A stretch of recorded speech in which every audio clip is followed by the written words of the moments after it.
Greetings and salutations, YouTubers. This is ZillaFan85 back today with my latest video, my latest figure review. Today we're going to go ahead and take a look at my Bandai Movie Monster Series Hedorah figure. Now you can pronounce it Hedorah as I do. Others more commonly pronounce it as Hedorah or Hedorah, but I've always referred to him as Hedorah. That's, growing up watching the dubbed version of the film Godzilla versus Hedorah or Godzilla versus the Smog Monster, whichever title you prefer. The movie from 1971 that this incarnation of Hedorah appeared in. That's always the way that I called him, so that's what we're going to go with here. But it's however you prefer, Hedorah, Hedorah, whichever. But anyways, though, so of course, like I said, this is from that particular film from 1971. So this is his Showa incarnation. There was another version of Hedorah, which appeared in Godzilla Final Wars from 2004. Which was kind of an interesting take on it, but I've always really, preferred the Showa incarnation anyway. So, this was a really nice figure that Bandai made here. Really, I think they knocked it out of the park. Absolutely phenomenal paint and sculpt on this guy. Just blows me away every time I see this, that this was just a Bandai vinyl figure, but they really did a great job on it. At least I think so anyways, and I know a lot of other people have said that as well, especially in their reviews. So Hedorah as a kaiju, for me personally, I don't know, he was always really gross and whatnot, which I guess is obviously what they were going for. I don't know, I guess something about the gross factor of it kind of always put me off a little bit, so it wasn't in particular one of my favorite Godzilla films, especially from the Showa era, but I definitely do like it, and the movie itself really did have a very much a creep factor to it, so definitely some good things to note. So to go ahead, we're going to jump into the figure review itself here. What I want to start with is actually the tag that it comes with, because yes, I do have it. Obviously, as if any of you guys follow along, no, I don't keep the tags on the figures. I remove them, but then I keep the tags themselves. So you can see it here. I have it in this casing here, so I'll go ahead and just take it out for a moment just to look at the tag. So, and you can see very nicely done tag there, the copyright 2006 here. This is the purple tag from the Bandai Movie Monster series line. So really nice shot of Hedorah there. A little grainy of an image, which is kind of weird, but still looks pretty good nonetheless. Of course, you got the inside of it with all the legal information and all that, and picture of Hedorah in his flying form. And if any of you have followed along and are fans, Hedorah had several different forms in the movie. So that's a cool picture right there. And again, just some legal information. And then on the back here, you got the Godzilla silhouette, and then of course the 2006 copyright and information again, Bandai and what have you, standard. Because again, that's when this figure was released, was in 2006. So very cool, very awesome tag. So we're gonna go ahead and put that back in there. Like I said, I treat these as collector cards, so I really enjoy keeping these tags. So we'll go ahead and put that off to the side for now, and we'll go ahead and take a look at Hedorah himself. So starting with the paint job, right off the bat, you notice the eyes. They really capture that shape well, which there's a little bit of history as to why they look like this, but I'm not going to get into that to try to keep my channel a little bit more PG rated. But anyways, though, other than the detail work of the eyes, as you can see, all the texturing and lines and whatnot, and the eyes themselves really nicely done here. The red, yellow, and black colors on them really pop, really make the eyes stand out, give them a very creepy look. You've got this sort of red wash paint going down his body here on the front side. I don't have my camera on the stand because I figured I kind of didn't need it, since this figure's a little bit on the a little bit on the smallish side. We'll get into that when I do sizing, but nonetheless, so you can still get the point here. And then otherwise, for the color scheme of the paint, very, like these really nice, like a nice mix of the silverish grayish color, and with a little bit of black wash as well done over it, so you can see all that, and you can see all the texturing, all the muck and grime. Because again, he is, Smog, the sludge monster, Smog Monster, if you will. So really, really captured well here. The underside of the arms here, they're a little bit stiff on mine, but move them up. You can see like this yellowish greenish paint there. And that looks really good on the underside of his arms. Almost like a neon looking color. That's how they look. But really, really cool though. Very well done, I think, anyway. So, and that just moving them back into place there. So, because they do kind of rub up a little bit, but nonetheless, so very, very awesome.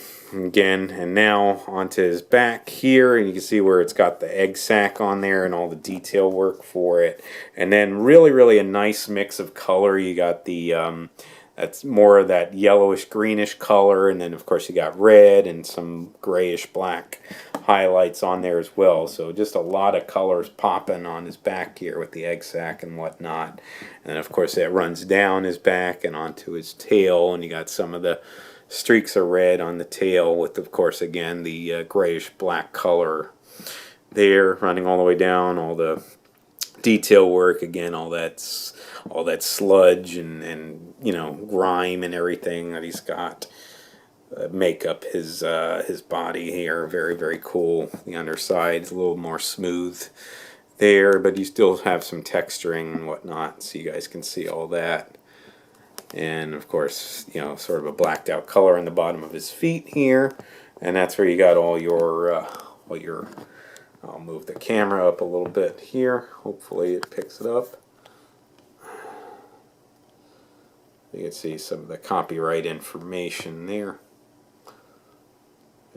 I know it's a little bit dark, but there you go. That's picking up a little bit better now. Made in China there, Bandai. And your trademark Toho information there. So very, very awesome. And then of course the top of the head here, because I don't want to forget about that. You got all the patterning, you got that bump on the top of his head, and you got all the cracks and lines on the top of his head as well. And then you got more of that like that yellowish greenish color on the top of the head as well, if you guys can kind of see it. So I'm sort of highlighting in between where the cracks and lines are there. All the bumps going down the backside of his head here. Really, really cool.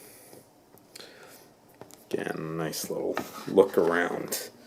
Yeah, and that egg sac, though, they really did a great job with the detail work and all the different splotches of paint that they threw on there. So very, very awesome. This, like I said, this is, to me, one of the best Bandai Movie Monster Series figures that they've done, to be honest with you. I know they've done like later releases of this and whatnot, but like when they did this in the 2006, and I think they had a 2007 release of this as well, this figure was just popping to me. This was just absolutely amazing. I was so glad that I added it to my collection. I did initially get the Bandai Creation version, which is far inferior to this figure in my opinion. It's a little bigger, but it just doesn't compare. I ended up giving that figure to my friend, so because I really just wanted to get this one.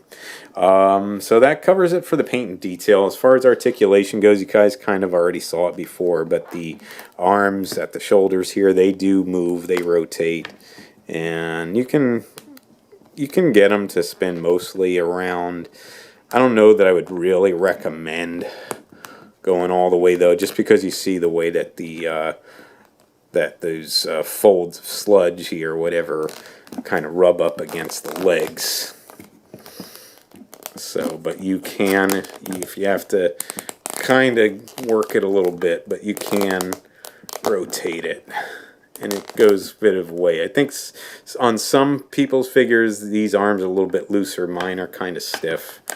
I don't want to force them too much since I don't want to damage anything. So, but still, though, you got that at least. The Bandai Creation one, if I remember correctly, had nothing as far as articulation goes. So at least you got these 2 points. Nothing else moves. No movement in the tail or anything like that. But, you know, I mean, Hedorah, he's only going to be able to do so much anyway, because again, he's a giant kaiju made out of sludge essentially and toxic waste. So, hence his design.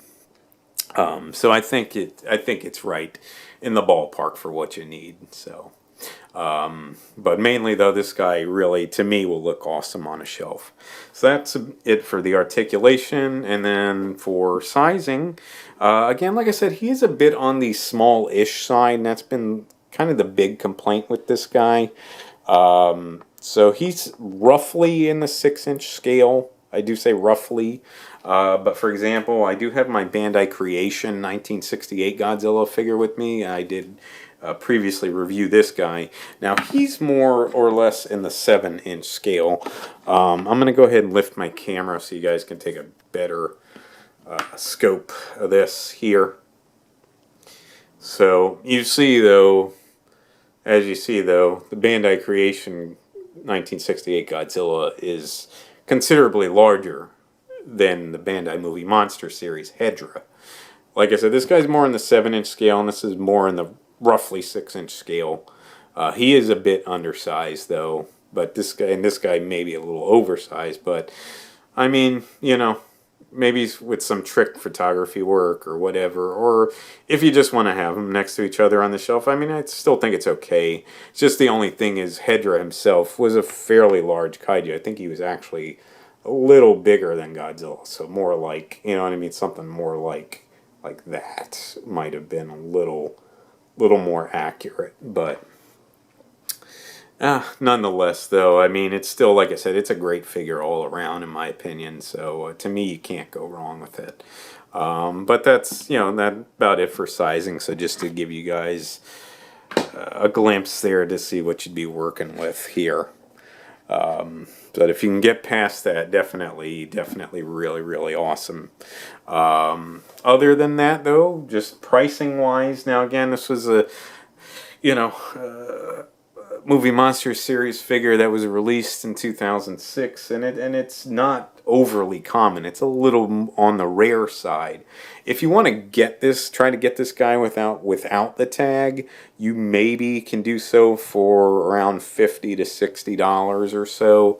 But from what I've seen, ones that do have the tag included of him, you could very well be looking at $100 or more. So you've got to keep that in mind. Like I said, it's a bit more on the rare side, but it is just an absolutely great sculpt, great paint job done on him. And if you're a fan of Godzilla versus the Smog Monster and a fan of Hedorah as a kaiju, this is, to me, a must-add for the collection. So I think that does about cover it for this video, folks. I do want to thank you so much for watching. If you would like to subscribe, please feel free to do so. If you would like to like and or comment on any of my videos, please feel free to do so as well. Just remember, until next time, ladies and gentlemen, you be good to yourselves, and sayonara.